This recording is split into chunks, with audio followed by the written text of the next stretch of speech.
Hello, family. Welcome back to For the Soul podcast.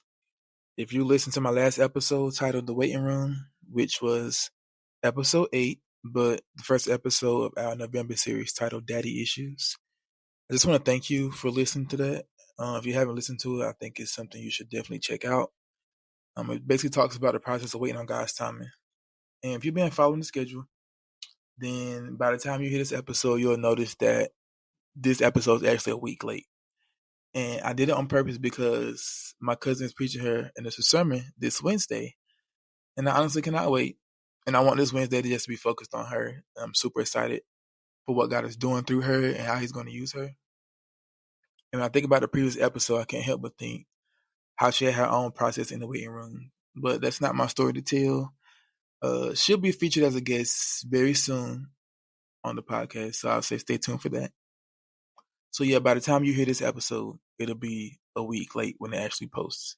Um, so yeah, last episode I could say was very personal, a personal one for me. And this one today, I guess you could say is even more personal because today we're talking about a place that I think every believer has lived in at some point in their life. We're talking about the struggle place, the space between God's will and our own will. That part of us that says, God, I trust you, but I also kind of want to do this my own way. So without further ado, let's get into it. So, as I said before, I feel that this is something that a lot of us as believers have struggled with at some point in our life. We love this idea of surrender until it's actually time to surrender. And as believers, we often hear other people say, God, have your way. And let's be honest, we probably said it a few times before as well, because it's easy to say, God, have your way in our life. God, let your will be done.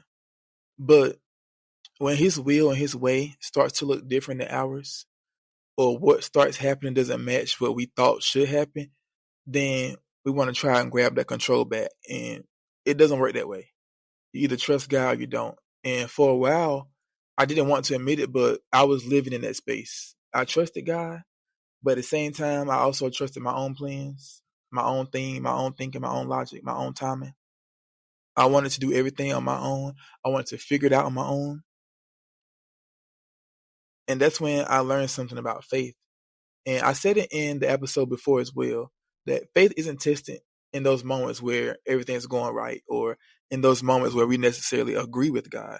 It's more so tested in those moments where things don't look the way we think they should look. Our faith gets tested in those moments where we don't necessarily agree with what's happening or what God's doing. And in those moments, it's hard to trust God's plan and follow along with his will because to us, it just isn't adding up. And it's perfectly okay to trust God and still not understand what he's doing. Way back in episode 2 of this podcast, which was called Confused but Connected. And in the episode, I spoke on being connected to God, but still being confused and not understanding what's actually happening. But I can say he won't leave us confused forever. His plan will make sense in due time. We might not fully understand it, but it'll start to make sense in due time. So I want to speak from a point of control is just an illusion.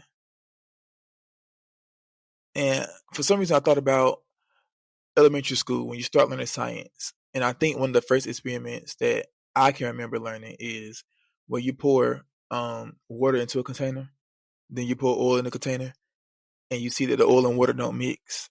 And then you mix it up, it looks like it's mixed, but after a minute or so, it separates. So trying to blend our will with God's will is just like trying to mix that oil with water. It's not going to blend because we can't have both. You can't have your will and God's will at the same time. One's going to always rise above the other. And most of the time, it's our will that tries, and key word here, tries to rise up. Because we think we know the best option. We think we know the best time. And we think we know what the outcome should have been, and so on and so on. But I'm reminded of a scripture. And if I'm being honest, I've had to become very familiar with this scripture this year. And that scripture is Isaiah 55:8, which says, My thoughts are not your thoughts, neither are your ways my ways, declares the Lord. And this scripture hits different, when you're in a situation or you've been in a situation that you truly don't understand, where something just didn't go the way that you thought it would go. And no matter how much we try to understand God's will, this scripture just lets us know that God's thoughts are not like ours.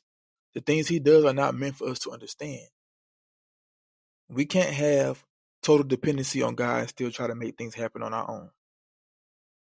It won't work. Another point I want to make is control is a response to fear. And I think this is the part that nobody talks about out loud. But a majority of the time, control isn't always about actually wanting control. It's about fear and being scared.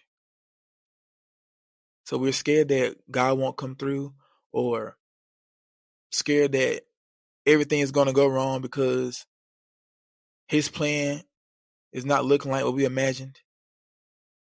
Scared that if we surrender, we're going to miss out on something.